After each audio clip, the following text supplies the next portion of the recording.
하나님의 말씀 히브리서 11장 22절입니다. 히브리서 11장 22절.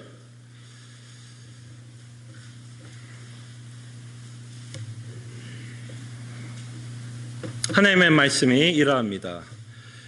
믿음으로 요셉은 임종시에 이스라엘 자손들이 떠날 것을 말하고 또 자기 뼈를 위하여 명하였으며. 아멘. 저희들은 오늘 요셉의 생애에 대해서 저희들이 조금 더 생각해 보는 시간을 갖겠습니다. 특별히 저희가 요셉의 생애를 통해서 저희들이 좀 살펴보고 싶은 가르침이 있다면 하나님의 섭리에 대해서 저희들이 오늘 말씀을 통해서 좀 생각해보고 묵상하며 이 섭리가 주는 위로를 받는 귀한 하나님 말씀이 되기를 소원합니다. 하나님의 섭리, 말은 참 쉽지는 않은 것 같아요. 그러나 참 익숙한 단어 중에 하나가 아닐까 싶습니다. 교회에서 참 자주 쓰는 단어죠. 하나님이 섭리하셨다라는 단어로 문장으로 우리가 우리의 신앙을 고백할 때가 참 많은데요. 저는 좀 이렇게 하나님의 섭리를 이렇게 한번 정의해 봤습니다. 제 나름대로 좀 정의를 해봤는데요. 좀 이렇게 한번 이해하면 조금 쉽지 않을까 생각해 봅니다. 하나님의 섭리란 하나님이 계획한 것을 이루어가는 과정. 하나님이 계획한 것을 이루어가는 과정.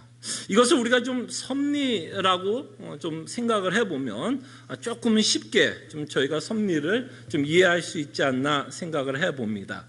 자, 근데 여기서 참 이 섭리라고 하는, 이 하나님의 섭리라는 건 참 신비로워요. 자, 이 신비롭다라는 말에는 이런 의미로 제가 쓰는 말입니다. 하나님에게는 신비는 아니지만 우리는 이 섭리를 다 이해하지 못한다라는 의미에서 신비하다라는 겁니다. 뭔가 좀 감춰져 있다라는 거죠. 그 감춰질 수밖에 없는 이유는 우리가 다 이해할 수 없기 때문에, 우리의 이성으로 다 이해할 수 없기 때문에 저희들이 섭리를 생각할 때 참 신비스럽다라는 표현을 여러분들에게 합니다. 자, 이 신비스러움이 어떤 식으로 나타나냐면 하나님은 하나님의 계획을 이루어가는 과정을 섭리라고 설명을 할 때에 여기서 참 놀라운 또는 신비로운 일이 벌어지는데요. 하나님은 때로는 악을 사용하셔도 하시면서 자신의 계획을 이루어 가십니다. 그러니까 이 말이 좀 신비스럽게 들릴 수 있고 좀 오해가 있을 수도 있지만 하나님은 악도 사용하셔서 자신의 계획을 이루신다라는 거예요. 자, 한번 요셉의 생애를 한번 여러분 생각해 보십시오. 요셉의 생애에서 형들이 없었다면, 여러분 곰곰이 생각해 보세요. 요셉의 생애에서 형들이 없었다면 스토리가 있어요, 없어요? 형들 없이는 요셉의 스토리는 사실 없게 됩니다. 요셉의 스토리가 가능한 건 형들이 있었기 때문이고, 형들의 무슨 마음? 악한 마음. 요셉을 향한 질투하는 마음. 그 악한 마음 때문에 형들은 요셉을 죽이려고까지 했는데 그나마 좀 양심에는 좀 찔렸던지 죽이진 않고 애굽으로 팔아버렸습니다. 예. 그럴 때 요셉의 생애에서 형들을 빼고서는 이해할 수도 없고, 사실 형들을 빼고서도 하나님의 섭리를 이해할 수는 없습니다. 그런데 놀라운 일은 비록 형들의 악한 마음 때문에 요셉이 애굽에 팔려갔기는 사실이지만 그렇다고 하나님의 계획이 어그러지지도 않았고 망하지도 않았고, 오히려 그 일로 인해서 하나님의 계획이 이루어지고 있다는 것을 저희는 피할 수는 없는 것 같아요. 그래서 하나님의 섭리를 생각해 보면 참 신비롭다라는 말을 할 수밖에 없다라고 저는 생각을 해 봅니다. 자, 그럴 때 우리가 이 스토리가 갖고 있는 또 하나의 좀 초점을 갖고 생각해 봐야 될 것은 뭐냐면, 요셉이 총리가 되었습니다. 2인자예요. 애굽의 그 당시에 가장 가장 강했던 나라의 2인자입니다. 2인자들이면서 형들을 복수하지 않았어요. 이것도 이 스토리를 이해하는데 굉장히 중요합니다. 형들을 복수하지 않았어요. 그리고 오히려 요셉은 자신이 그런 삶을 통해서 하나님이 계획했던 계획을 이루어가고 있다라는 그 섭리를 깨닫게 되고 있는 것도 보게 되고, 그 깨달음 때문에 사실은 요셉은 형들을 용서하고 있다는 것을 저희들이 보게 됩니다. 그래서 우리는 이 섭리를 이해하는 것이 굉장히 중요해요. 사실은 우리가 신앙생활을 하면서 이 섭리를 이해할 때 성도들에게는 정말 큰 위로와 기쁨이 있다는 것을 저희들이 보게 됩니다. 그래서 오늘 여러분들과 좀 생각해 보고 싶은 것은 창세기 45장에 있는 내용이에요. 여러분들도 굉장히 잘 아는 스토리입니다. 창세기 아까 말했던 요셉과 이제 형이 만나는 장면이고, 이 창세기 45장은 요셉의 생애에서 어쩌면 가장 그 최고 절정의 스토리가 아닐까 생각을 합니다. 형들은 요셉이 누군지를 못 알아봤죠. 한 나라의 총리로 형들은 알아봤습니다. 그런데 요셉은 형들이라는 걸 이미 알고 있었어요. 그래서 시간이 흘러서 형들이 이제 다시 요셉 앞에 씁니다. 그러면서 드디어 이 창세기 45장을 통해서 자신이 누구인지를 밝힙니다. 그렇게 밝히면서 성경에 보면 울었다라고 기록되어 있어요. 정말 만감이 교차하지 않았을까 싶어요. 형들을 보면서 자신이 애굽에 팔려왔던 그 순간부터 정말 요셉의 생에 너무 드라마틱하죠. 이렇게 우여곡절을 겪었던 이 성경에 나오는 인물도 없을 것입니다. 정말 요셉도 참 우여곡절, 참 많은 사연을 갖고 살아왔던 자였어요. 그래서 형들을 보면서 자신이 누구인지를 이제 밝히려고 할 때 울음이 터지고 있고, 자신이 요셉이다라고 밝힙니다. 그러면서 참 재밌어요. 요셉이 자신을 밝히면서 내가 요셉인데 라고 밝히면서 뭐라고 토를 하나 달죠. 형들이 혹시 까먹었을까 해서 까먹지는 않았겠죠. 그래서 뭐라고 토를 달던가요? 당신이 판 요셉이다라고 자신을 다시 한번 소개를 합니다. 어쩌면 이 한마디에, 당신이 판 요셉이다라고 하는 이 짤막한 한마디에 요셉의 전 생애가 그 안에 다 담겨져 있다라고 생각해 볼 수 있을 것 같아요. 자, 그럴 때 여러분들이 형들이었으면 어떤 마음이었을 것 같아요, 여러분? 제가 왜 형들의 마음을 좀 상상해 보기를 원하느냐면, 이 요셉의 스토리에 이해하기 위해서는 사실 우리가 좀 형들의 마음에 좀 몰입할 필요가 있을 것 같아요. 형들의 마음이 어땠을까를 우리가 공감을 할 수 있다면 이 스토리가 너무나 엄청난 놀라운 스토리가 있다는 것을 발견하게 됩니다. 여러분들이 형들이었으면 어떨 것 같아요? 애굽의 2인자입니다. 애굽의 2인자가 자신 앞에 섰고, 형들에 의해서 요셉은 애굽으로 팔려갔어요. 노예로 팔려갔습니다. 그때 형들의 마음은 당연히 두려웠겠죠. 사람의 마음이 보통 어때요? 보통 사람의 마음이 이에는 이, 눈에는 눈이잖아요. 우리는 용기가 없어서 소심한 복수는 할지는 몰라도 속으로는 누군가 나에게 굉장히 잘못하면 그 사람에 대한 악한 마음, 미운 마음을 갖게 되고, 그렇게 어떨 때는 행동으로 옮길 때도 있을 수도 있을 것 같아요. 그럴 때 요셉의 형들은 아마도 이 요셉이라고 밝히는 순간 이들은 굉장히 두렵고 떨렸을 거라고 생각을 합니다. 왜 떨렸을까요? 혹시 요셉이 복수하지 않을까, 보복하지 않을까에 대한 두려움이 있었을 것입니다. 그리고 아마 여러분, 만약에 요셉이 형들을 복수했다 해도 요셉에게 돌을 던질 사람이 있을까요? 정말 여러분들이 요셉의 생애를 이해한다면, 그가 어떤 삶을 살았는지를 우리가 좀 이해할 수 있다면, 만약에 요셉이 형들에게 복수를 했다면 정말 돌을 던질 수 있을까요? 아니면 오히려 잘했다 요셉아, 그 형들은 정말 쌤통이야, 그렇게 보복하는 게 맞아 라는 생각을 우리가 하지 않을까 생각을 해봅니다. 그렇기 때문에 이 스토리가 놀라운 거예요, 여러분. 그렇기 때문에 요셉의 스토리가 놀라운 거예요. 오히려 요셉은 복수를 하지 않고 어마어마한 신앙의 고백을 하고 있는 것을 보게 됩니다. 그 신앙의 고백을 통해서 우리가 알 수 있는 건, 그 일을 통해서 하나님이 계획하고 있는 일을 이루고 있다라는 것을 요셉은 깨달았어요.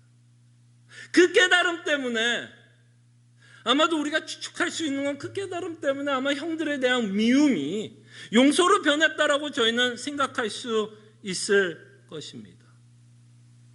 그러면서 45장을 여러분들이 혹시 읽어보셨으면 거기에는 얼마나 놀라운 이 요셉이라는 이 성도의 고백을 보게 됩니다. 몇 구절을 통해서 나와요. 4절, 7절, 8절. 한번 여러분 집에 가서 한번 읽어보시면 좋을 것 같은데요. 4절을 보면 하나님이 생명을 구하기 위해서 나를 당신보다 먼저 보냈다. 충분히 4절을 통해서 요셉은 뭐라고 이야기할 수 있어요? 당신 때문에, 당신이 나를 팔아서 내가 이렇게 됐다라고 말할 수 있어요, 없어요? 그러나 그는 그렇게 신앙을 고백하지 않고요. 뭐라고요? 하나님이 나를 먼저 보냈다. 야, 이게 얼마나 놀라운 신앙의 고백입니까? 그때 우리가 요셉의 인생을 통해서 우리가 볼 수 있는 가장 큰 도전은, 요셉은 끊임없이 하나님의 시각으로 자신의 인생을 봤어요. 그래서 여러분, 이 요셉의 생애를 보고 요셉의 고백을 보면 끊임없이 주어가 하나님이에요. 하나님이 내가 아니라 하나님이. 그래서 지금 제가 말씀드린 것처럼 4절을 통해서도 하나님이 생명을 구하기 위해서 나를 당신들보다 먼저 보냈다. 누가 주어예요? 하나님이. 그 다음에 7절에 봐도 뭐라고 말씀하냐면, 뭐라고 고백하냐면, 하나님이 큰 구원으로 당신들의 생명을 보전하고 당신들의 후손을 세상에 두시려고 나를 당신들보다 먼저 보내셨다라고 고백합니다. 다시 한번 주어가 누구예요? 하나님. 그러면 마지막으로 8절이 기가 막힌 고백 나오죠. 그런즉 나를 이르러 보낸 이는, 뭐라고 고백하는지 알아요? 당신들이 아니요. 아니, 갑자기 요셉이 뭐라 하죠? 치매에 걸렸어요. 요셉이 갑자기 치매에 걸렸을까요? 갑자기 30년 전에 있었던 거 다 잊어버렸어요, 지금? 아니잖아요. 그런즉 나를 이리로 보낸 이는 당신들이 아니요. 그러니 형들이 이 말을 듣는 순간 어떻게 했어요? 얼마나 다행이다라고 속으로 아마 다들 생각하지 않았을까 싶어요. 당신들이 아니요, 하나님이시라. 하나님을 나를 바로에게 아버지로 삼으시고 그 온 집의 주로 삼으시며 애굽 온 땅의 통치자로 삼으셨나이다. 저는 여기서 신앙의 지혜를 저희들은 갖는다고 생각합니다. 여러분들의 인생을 여러분의 인생에서는 하나님이 주어가 됐으면 좋겠어요. 결국에는 하나님이.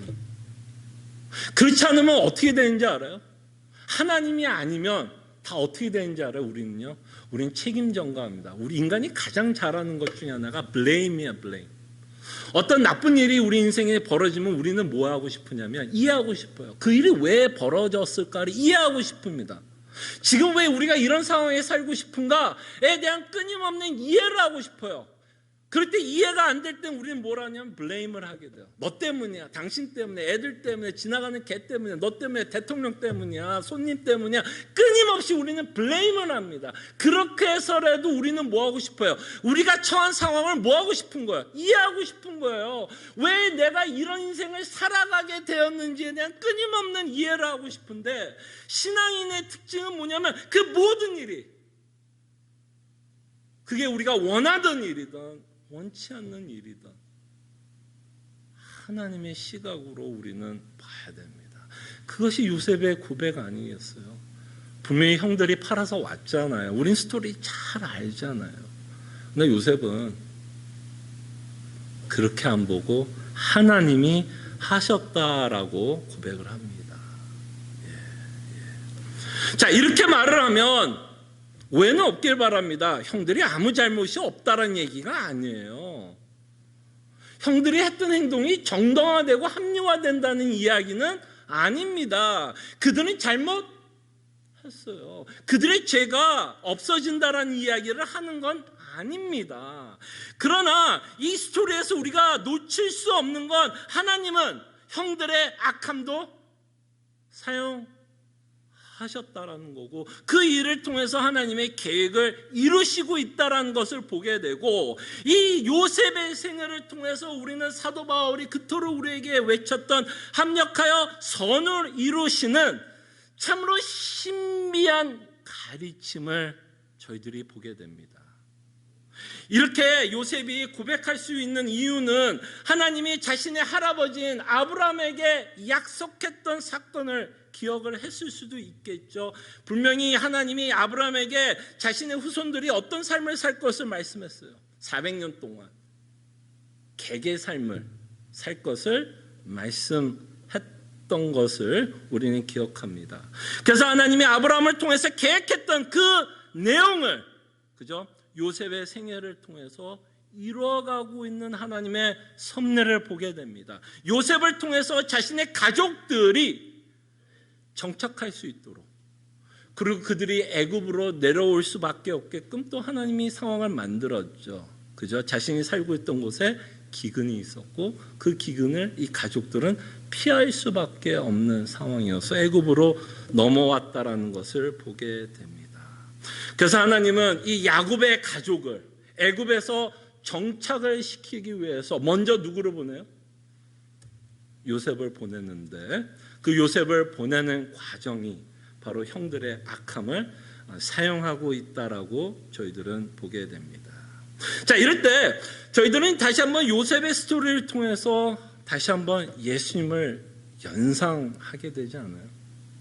요셉의 스토리를 통해서 우리는 예수님을 연상하게 됩니다. 하나님의 계획을 이루시기 위해서 형들의 악한 마음 때문에 요셉은 사실 아무 이유 없이 애굽으로 팔려가며 가진 고생과 고난의 삶을 살았습니다. 예수님도 마찬가지 아니에요? 예수님도 아무 까다로움 없이, 그죠? 아무 까다로움 없이 죄인들의 손에 의해서, 군중들의 손에 의해서, 죄인들에 의해서 십자가에 매달려서 죄인은 아니었으나 마치 죄인처럼 십자가에 죽어갔습니다. 그리고 요셉은 하나님의 계획을 이해하고 믿음으로 형들의 악함을 뭐예요? 사실 용서하고 있었다라는 것을 저희들이 보게 되며, 이들을 용서하는 것뿐만 아니라 45장에 보면 이들이 애굽에 살면서 부족함 없이 대우할 것을 요셉은 형들에게 약속합니다. 복수만 안 하고 보복만 안 해도 감사한 거 아니에요? 사실 형들 입장에서는, 그죠? 그럼에도 불구하고 복수뿐만 아니라 보복뿐만 아니라 내가 누리는 모든 형들과 함께 나눌 것을 형들에게 약속을 하면서 형들을 뭐예요? 안심시키고 있는 내용을 보게 됩니다. 예수님 얘기 아니에요? 복음의 내용 아니에요? 예수님도 십자가에 죽으면서 뭐라고 죽어요? 군중들이 자신을 죽일 때 저놈들 다 하나님 심판해 주세요. 저놈들이 나를 죽입니다. 하나님 천사들 다 내려와서 저들 다 싹쓸이해 주세요 라고 기도했어요. 아니면 오히려 십자가에 죽으면서도 뭐라고 기도했어요? 누구를 더 걱정했어요? 자신의 안위를 걱정했어요? 아니면 자신을 죽이려고 하는 군중들의 안위를 걱정했어요? 군중들의 안위를 걱정했습니다. 그래서 죽으시면서 뭐라고 기도하면서 죽으세요? 저들이 하는 일 모릅니다. 하나님 용서해 주시옵소서. 충분히 복수할 수 있는 능력과 힘을 갖고 계셨던 분이었음에도 불구하고 그는 십자가에 죽으시면서까지 자신을 죽이려고 하는 모든 군중들을 향해서 용서해 달라고 기도를 합니다. 그리고 예수님은 죽으시고 부활하시면서 그저 우리에게 용서를 선포하는 것뿐만 아니라 내가 너를 용서하마, 그게 아니라 그 용서로 말미암아 우리는 하늘의 신령한 복을 누리며 살아가는, 마치 요셉이 형들에게 내가 갖고 있는 모든 부를 형들과 나누겠다라고 말하는 것처럼 예수 그리스도께서 십자가와 부활을 통해서 그가 이룬 구원의 복을 우리에게 나누어 줄 것을 약속하고 있는 것을 보면서 군중들의 악한 마음도 하나님이 사용하셔서 우리의 구원을 이루시는 놀라운, 하나님이 합력하여 선을 이루신다라는 어마어마한 신비를 저희들이 보게 됩니다. 조금 전에 말씀드린 것처럼 형들이 악이 아니라고 이야기하는 것도 아니고 군중들이 행했던 그 일이 악하지 않다라는 말은 아닙니다. 그러나 하나님은 하나님의 섭리 가운데서 그가 계획한 일을 이루시기 위해서 모든 것을 동원하며 모든 것을 사용하며 그 일을 이룰 수 있다라는 것을 우리는 보게 됩니다. 자, 이럴 때 이 섭리가 주는 우리에게 큰 위로는 이런 메시지가 있는 것 같아요. 분명히 그들의 악한 마음, 형들의 악한 마음, 군중들의 악한 마음, 그들의 행동을 했고 마치 그 악한 마음 때문에 한 인생이 망가지는 것 같이 보였죠. 요셉의 인생이 망가지는 것 같이 보였고 예수 그리스도께서 십자가에서 죽는 것으로 끝나는 것 같이 보였을 것입니다. 저는 이런 상상을 해봐요. 예수님이 죽으면서 가장 기뻐했던 자가 사탄이 아니었을까 싶어요. 드디어 예수가 죽는구나. 하나님의 뜻이 이루어지지 않는구나. 계획이 엉망진창되는구나. 아마 사탄이 가장 기뻐했을 것입니다.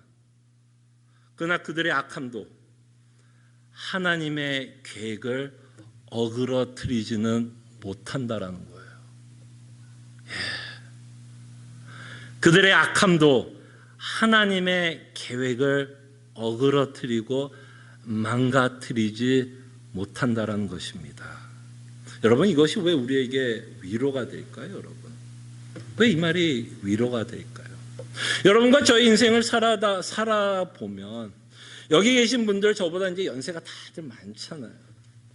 저도 여러분보다 나이가 좀 어리지만 인생을 살면서 느끼는 점이 있다면, 야, 참 계획한 대로 잘 안 되는구나. 그럼 여러분들은 저보다 더 많은 것을 경험했을 거 아니야. 참 인생이 내 계획대로 되지 않는구나. 아니 뭐 계획대로만 안 돼도 괜찮아요. 그죠? 뭐 계획대로 안 되는 건 괜찮아. 근데 그 계획이 안 됨으로써 내 인생이 뭔가 엉망진창이 되는 것 같은 느낌 들어본 적 없어요? 이대로 내 인생이 망하는 건가? 내 인생이 어그러지는 건가? 내 인생은 이대로 실패한 것인가라는 그런 절망과 좌절과 낙심과 신망을 해보셨을 거라 생각을 해봅니다. 내 뜻대로 되지 않는 것 때문에 여러분들이 인생을 살아가면서 참으로 많은 아픔을 갖고 살아갔을 것입니다. 지금도 그런 상황일 수도 있겠죠. 바이러스를 통해서 여러분들이 계획했던 일들이 지금 하나도 이루어지지 않고 앞으로 뭐 팬데믹이 한 3년을 간다라는 전문인들의 이야기도 있습니다. 이 사이클은 3번을 돌 거라고 이야기를 합니다. 조심스럽게 여러분에게 얘기합니다. 이런 일을 생각하면 내 인생은 어떻게 될까? 나는 어떻게 될까? 이대로 내 인생은 망하는 것일까? 라는 생각을 하게 될 수도 있습니다. 근데 여러분, 우리 인생은 좀 우리가 뜻하는 대로 안 될 수는 있어요. 우리가 경험하잖아요. 그죠? 우리의 뜻대로 안 돼서 때로는 좌절할 수도 있고 실망할 수도 있고 분할 수도 있고 여러 가지 그 감정이 교차할 수 있을지는 몰라도요. 이 섭리가 주는 가장 큰 위로는 하나님의 계획은 망하지 않는다라는 거예요. 하나님이 여러분들을 향한 계획은 절대로 어그러지고 망하지 않는다라는 겁니다. 하나님의 계획은 우리가 어그러진 그 곳에서도 하나님의 계획은 반드시 이루어진다라는 거예요. 바로 그것이 요셉의 스토리가 우리에게 주는 가장 큰 위로가 아닐까 생각을 해줍니다. 근데 여기서 한 가지 제가 높아심이 나서 한마디만 더 한다면 하나님의 계획대로 되는 것이 내 인생에서 가장 유익이라는 믿음이 있어야 돼요. 하나님이 우리에게 언제나 가장 좋은 것으로만 준다라는 정말 아버지라는 믿음이 있어야 내 인생 가운데서 어그러지고 망하는 순간에도 끊임없이 하나님의 섭리를 믿고 따라갈 수 있게 됩니다. 이 말은 하나님이 여러분의 뜻대로 해준다는 이야기는 아니에요. 무슨 얘기인지 알죠? 하나님 뜻대로, 우리의 뜻대로 해준다는 얘기는 아니지만 하나님의 뜻이 이루어질 때는 우리 안에 사실은 이 세상에 줄 수 없는 가장 큰 기쁨과 위로와 소망을 맛보게 한다는 겁니다. 그래서 때로는 우리의 삶 가운데서 사도 바울이 이런 고백을 하죠. 우겨쌈을 당할 때 있습니다. 그죠? 낙심할 때 있습니다. 없다라고 성경은 말하지 않아요. 그럼에도 불구하고 우리는 답답하지는 않다라고 고백을 합니다. 왜? 하나님의 섭리를 믿으니까. 이 답답한 가운데 분명히 하나님은 우리로 복음이 주는 위로와 기쁨을 맛보시게 할 것이기 때문이에요. 그게 바로 저는 합력하여 선을 이루신다라는 의미로 생각합니다. 문제 해결이 아니에요. 요셉 하면 여러분 많은 경우가 제가 젊었을 때 목사님들이 젊은 사람들한테 설교할 때 가장 뽑는 구약에 나오는 인물 가운데 2명을 뽑는다면 누구 가지고 젊은 사람들에게 이렇게 막 비전을 제시하고 막 으쌰으쌰하게 하는 줄 알아요? 한 명은 요셉이고 다른 사람은 누굴까요? 다니엘. 다 뭐예요? 이 땅에서 어쨌든 우여곡절 끝에 뭐 했어요? 다 잘된 사람이에요. 여러분들도 젊은 대학생들 여러분들도 요셉처럼 돼야 됩니다. 뭐 여러분들은 다니엘처럼 돼야 된다. 그래서 뭐야? 하나님 잘 믿으면 요셉처럼 총리가 될 수 있고 다니엘처럼 높은 사람이 될 수 있습니다. 이렇게 해서 젊은 사람들을 하여금 하나님을 믿고 하나님을 따르게 했는데 이 요셉의 스토리의 주인공은 요셉이 아니에요. 요셉이 총리가 된 이야기가 주인공이 아니에요. 그게 주된 내용이 아니라 하나님은 그의 인생 가운데서 하나님이 계획한 일을 이루신다라는 것이 주된 메시지입니다. 하나님 믿어서 총리가 되자, 하나님 믿어서 이 땅에서 잘 살자, 이게 요셉의 메시지가 아니라 하나님이 계획한 건 하나님이 반드시 이루어요. 어떤 상황과 어떤 환경 가운데서도 하나님은 그것을 이루신다라는 것을 통해서 믿는 우리에게는 너무나 큰 위로와 그죠? 기쁨을 주게 됩니다. 그래서 저는 참 이 찬송가를 좋아합니다. 여러분들도 이 찬송가 굉장히 좋아할 거라고 생각합니다. 이 하나님의 신비한 섭리를 이해하고 합력하여 선을 이루신다라는 이 고백을 할 수 있으신 분들은 아마도 여러분들은 이 찬송가를 좋아할 거예요. 내 영혼 평안해. 내 영혼 평안해. 상황이 평안해서요? 아니잖아요. 여러분들도 잘 알다시피 이 찬송가를 지었던 이 남자는 모든 가족을 다 잃어버렸어요. 다 잃어버렸어요. 그럼에도 불구하고 그 대서양을 건너면서 가족이 죽었던 자리를 보면서 지나가면서 그가 불렀던 신앙 고백으로 불렀던 찬송은 내 영혼 평안해, 내 영혼 평안해. 왜? 하나님의 섭리를 믿기 때문에. 나는 다 이해할 수는 없지만 하나님의 섭리를 믿고 이 모든 것 가운데 합력하여 선을 이루시는 하나님의 놀라운 능력을 그가 믿기 때문에 이 고백을 하는 줄로 저희들은 믿습니다. 그때 여러분, 요셉의 생애를 통해서 우리에게 주는 도전이 있다면 하나님이 주어가 되었으면 해요. 하나님이 주어. 내 인생에서 하나님이 주어가 되는 것. 내 인생에서 끊임없이 벌어지는 일은 하나님이 주어가 되는 것. 저 사람, 이 사람, 이 환경, 저 환경이 아니라 끝에 가서는 결국에는 하나님이 하셨다. 하나님이 하셨다라는 그 놀라운 고백이 있을 때 저희들은 요셉과 같은 신앙을 저희들이 가져볼 수도 있겠고, 정말로 하나님이 우리와 함께하는, 또한 사도 바울이 고백했던 것처럼 우겨싸움을 당하고 그렇죠, 낙심하는 일이 있어도 답답하지 않을 것이라는 그 고백을 우리도 함께하면서 살아갈 것이라 생각을 합니다. 함께 기도하죠.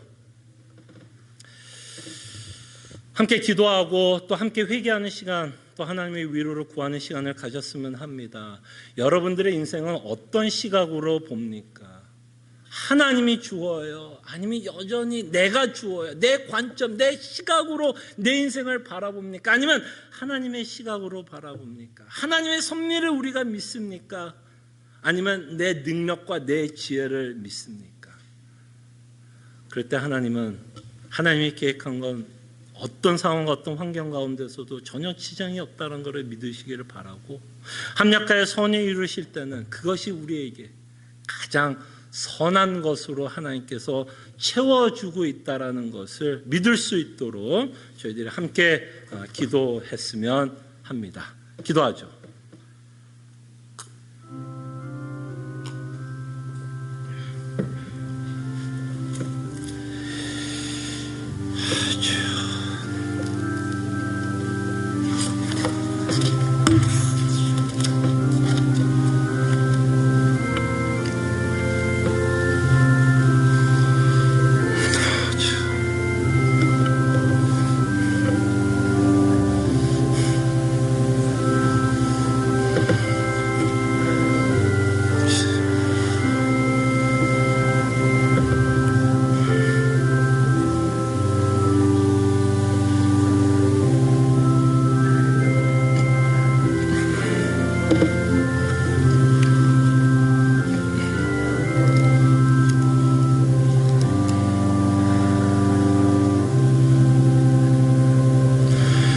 참으로 고마우신 하나님, 저희들에게 믿음을 허락하시고 예수 그리스도를 믿는 놀라운 은혜를 허락해 주신 것 감사드립니다.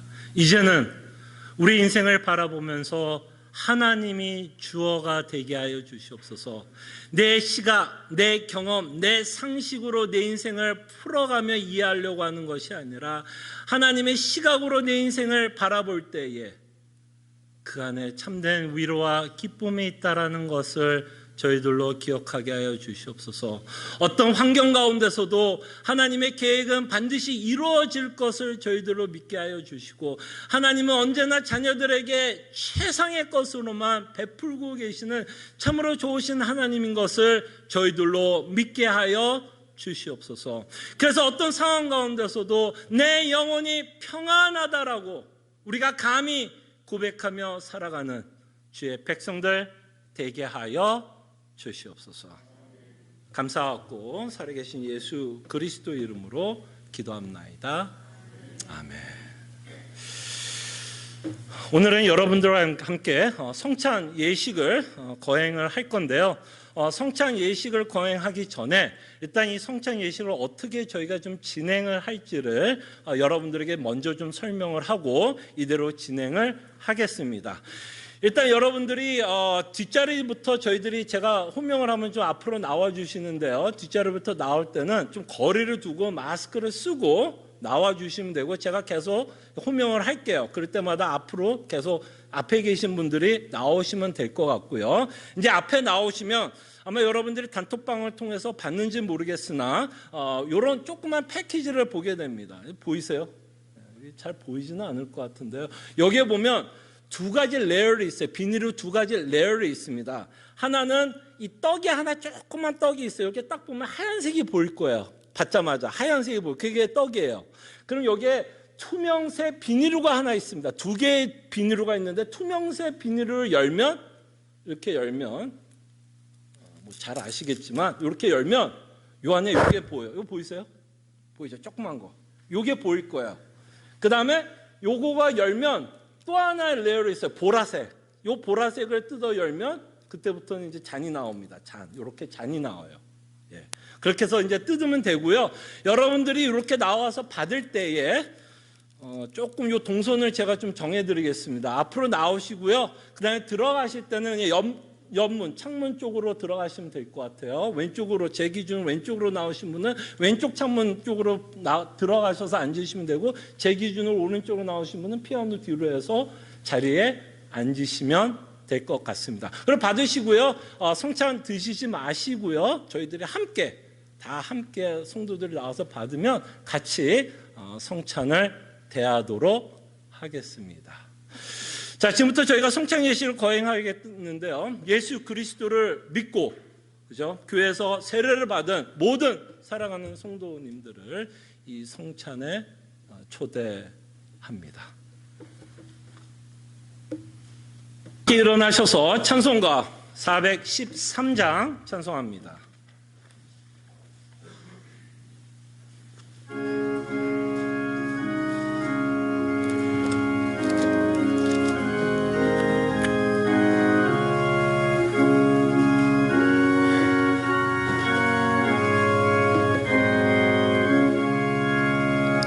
내 평생에 가는 길 순탄하여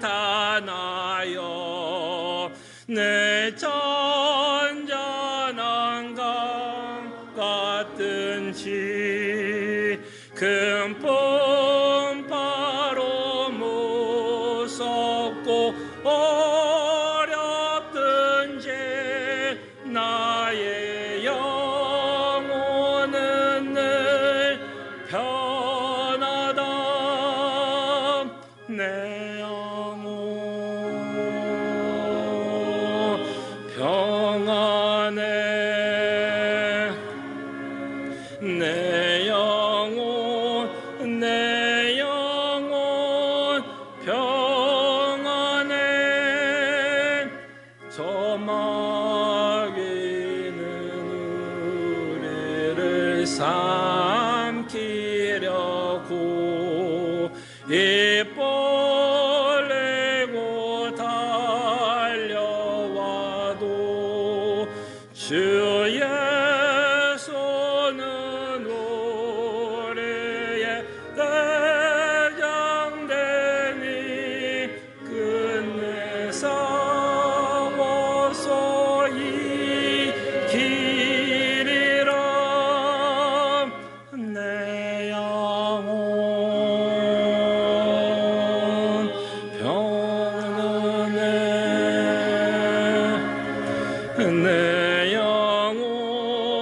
내 영혼 평안해.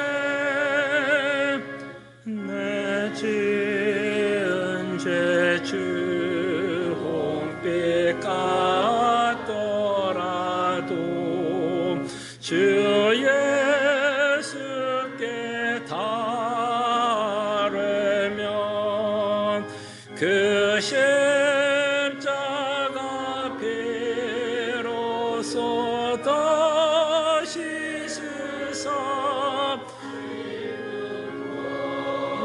나도 전하리라. 내 영혼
하나님의 백성들이여, 하나님이 주시는 축복의 말씀 믿으시기를 바랍니다. 능히 너희를 보호하사 거침이 없게 하시고 너희로 그 영광 앞에 흠이 없이 기쁨으로 서게 하시리. 곧 우리 구주 홀로 하나이신 하나님께 우리 주 예수 그리스도로 말미암아 영광과 위엄과 권력과 권세가 영원전부터 이제와 영원토록 함께 있을지어다. 아멘.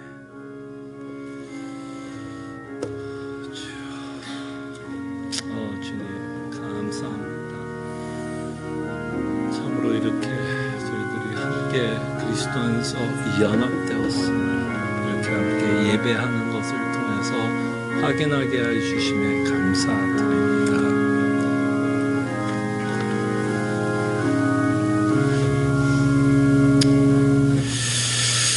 우리가 또 오래간만에 이렇게 뵀는데 좀 옆에 있는 사람 인사하는데 악수는 말고요, 눈으로 한번 눈인사로 같이 또 오래간만에 또 대면 예배하면서 함께 예배하게 되어서 너무 감사하게 생각하고요.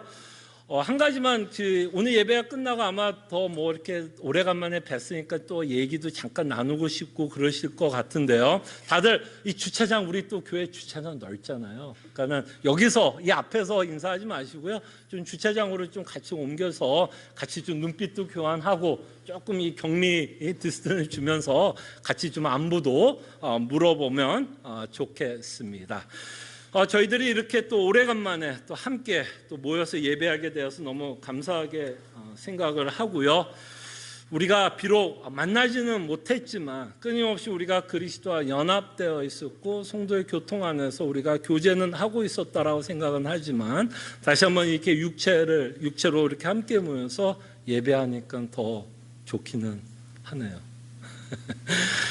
예, 몇 가지 또 광고 합니다. 오늘부터 이제 대면 예배 시작했고요. 그렇지만 뭐 여러분들도 잘 알다시피 조금 뭐 리오픈하고 또 이렇게 넘버는 계속 좀 올라가는 것 같아요. 그래서 당회 안에서도 조금 이런 상황은 저희도 좀 주시는 하고 있습니다. 그래서 뭐 앞으로 또 우리가 어떻게 상황이 좀 변할지 모르고 또 그런 변화에 의해서 또 당회가 또 어려운 결정을 또 해야 될 수 있을지도 모르겠습니다. 그렇기 때문에 여러분 단톡방 계속해서 좀 주시해 주시고 별다른 광고가 없으면 공지사항이 없으면 저희들이 계속해서 대면 예배를 하고 오늘 여러분들이 오신 것 같이 그런 절차 수칙을 지켜주시면서 저희가 예배를 할 수 있다면 저희 교회는 그렇게 큰 문제는 없지 않을까 생각을 봅니다.